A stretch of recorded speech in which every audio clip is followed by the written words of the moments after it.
జై శ్రీరామ్. అందరికీ నమస్కారం. Welcome to news Akhanda. నేను మీ కస్తూరి శ్రీధర్.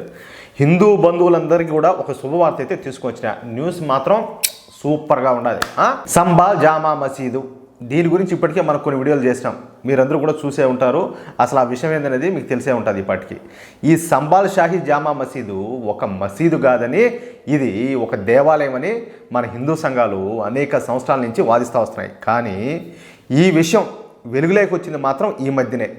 ఈ సంబాల్ జామా మసీదును ఛాలెంజ్ చేస్తా కోర్టులో కేసు వేసిన తర్వాత ఈ విషయం అందరికీ తెలిసిపోయింది. ఇక ఈ సంబాల్ జామా మసీదులో ఆర్కియాలజీ సర్వే నిర్వహించాలని చెప్పేసి సంబాల్ కోర్టు అయితే ఆదేశాలు జారీ చేసిన సంగతి మనకందరికీ కూడా తెలిసిందే. దీంతో జాంబీగాళ్ళంతా కూడా రెచ్చిపోయినారు. అట్నే ఆర్కియాలజీ సర్వే అధికారులపైన ఈ రాళ్ళేసి, ఈ నాటు తుపాకులు పేల్చి తీవ్రమైనటువంటి అలజడి అయితే సృష్టించారు.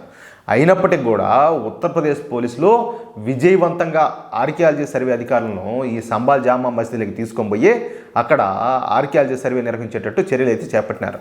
ఇక మనకు వస్తున్న సమాచారం ప్రకారం, అంటే జాతీయ మీడియాలో వస్తున్న సమాచారం ప్రకారం, ఈ సంబాల్ జామా మసీదులోని మ్యూజియం క్రింద హరిహర మహల్ దేవాలయాన్ని ఆర్కియాలజీ డిపార్ట్మెంట్ అధికారులు అయితే కనిపెట్టినారు.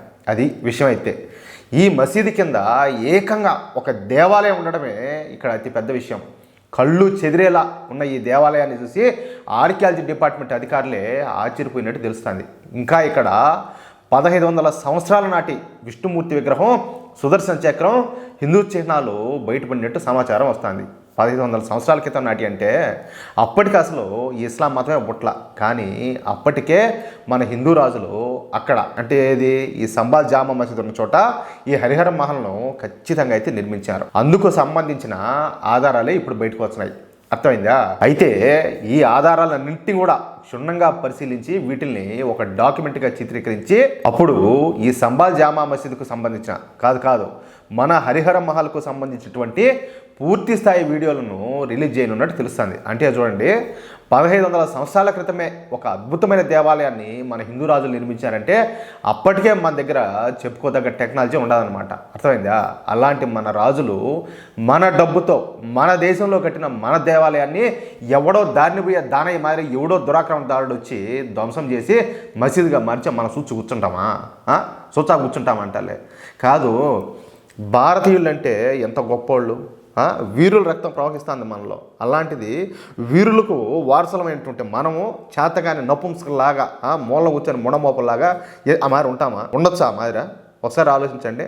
అస్సలు ఊరుకోం. అందుకే మనం చట్టపరంగానే ఏదో వాళ్ళ మీద వాళ్ళలాగా పిచ్చి చేష్టాలు చేసి రాళ్ళు వేసి రప్పలేసి అన్నీ కాదు, చట్టపరంగానే ఈ విషయంలో మనమైతే ముందుకు పోతున్నాం. మరొక పక్క ఏంటంటే ఈ జాంబిగాళ్ళు ఈ విషయాన్ని బూచిగా చూపించి అల్లరి సృష్టించే అవకాశం కూడా ఉండదు. అందుకే యోగి ప్రభుత్వం ఈ సంబాల్ హరిహర మహల్ విషయంలో జాగ్రత్తగా అడుగులేస్తున్నారు. మొత్తానికైతే ఒక మంచి శుభవార్తయా.